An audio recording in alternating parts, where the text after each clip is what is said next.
Sensation. Welcome each and every one of you guys back to my channel. In today's video we're going to be going through my Fortnite Battle Royale settings. A lot of people want to know what settings I roll with. Currently I play on a PlayStation 5 controller. I used to have a PS4 controller, this one here, but unfortunately it broke. And I seem to be going through controllers every like 3 to 4 months. It's very strange, but I keep getting controller drift. Don't know if I'm too rough with it or if I just play too much, but that one was my old one. This is the new one, PlayStation 5. I don't yet know how to get it wireless with my PC. I managed to get the PS4 controller wireless, but I don't know how to get this PS5 one. I don't think there's any software yet to do that. But this one so far, being USB Type-C, is a lot better. So if you're on PC, I highly suggest instead of a PS4, go for a PS5 controller. Unless you're an Xbox person, then by all means go to Xbox and use their controller. So let's take a look at my settings, because a lot of people say that my settings are actually quite low, and you are correct. I do have very low settings because I like to have good accuracy. Now I know it's good to have it really fast moving around everywhere, but I like to keep good accuracy. Now I always play at 144 FPS because my monitor is 144 FPS. I always have the brightness set up at 100 as well. I just like Call of Duty, I think I bring it down a bit because the game's too bright. This is actually perfect. View distance I have on Epic because I like to be able to see everything. If I'm going to snipe someone and they're in like a different city like Greasy Grove and I'm miles away, I want to be able to see them. Textures on low, I don't care about fancy graphics, and the mesh is obviously on high. We are on performance mode as well. I do have an RTX 2060 and I do have three 27-inch monitors that I'm running, 2 at 60 FPS and then obviously one at 144. So gotta keep it like that. Someone's inviting me, great. Let's go back to settings and hopefully that disappears. Right, so going on to actual settings, I have it so it like automatically opens doors and stuff, so it auto runs as well, so I can tap the joystick to auto run. I have all of that on all the time. If you want to take a look at any of these settings, then by all means do it. And video highlights off, turbo building and stuff like that, it's all on, so everything's on like that. And I do have FPS counter and like debugging all on for that. But here we go, this is what you guys are here for. So we have slide hold time at 0.150. I might have to change that and put it lower. Edit hold time, I've got that all the way to the bottom.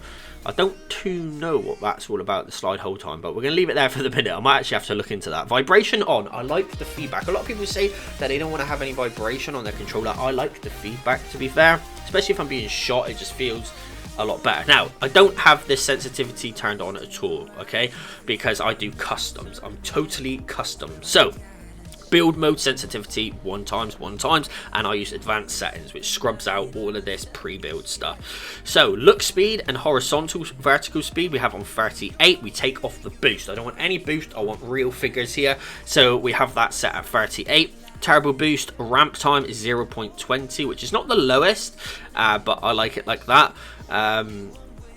We have the ADS look horizontal at 15 and 15. Still nothing major.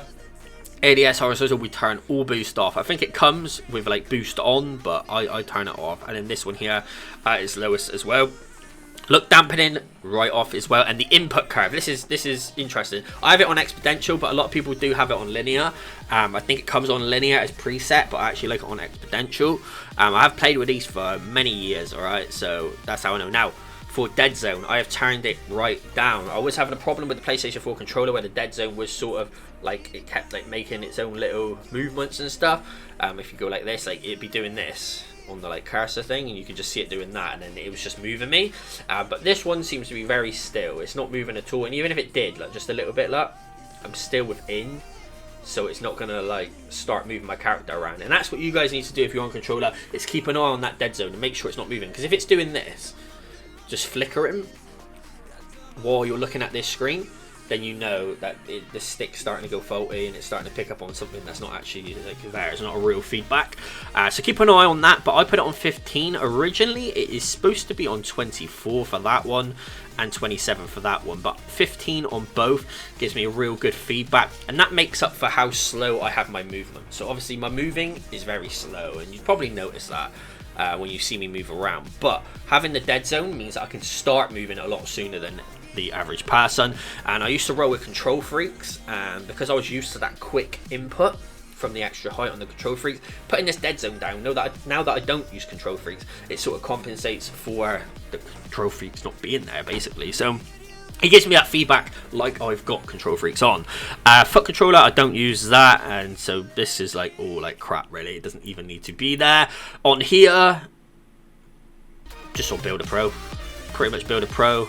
I try and click that on PlayStation, but it doesn't seem to like want to do it because it's not a PlayStation 4 controller, and this has not got like stuff for PlayStation 5 yet. So it always seems to revert it back to this random controller, which is nothing really because it's all custom settings. So anyway, that is pretty much it. I always play on EU servers, the closest server to me as well, and that is how I play. And I play in windowed full screen mode because it's easy for me to just alt tab out of the screen to one of my other monitors to look at Twitch chat and do all these different things. So that is my setup, guys. That is how I roll on Fortnite Battle Royale. I don't need to adjust it because I feel like I'm doing really well how I am already anyway. And yeah, I'll catch you guys in my next video. Hopefully this has helped you guys out in finding out what I use. Peace out.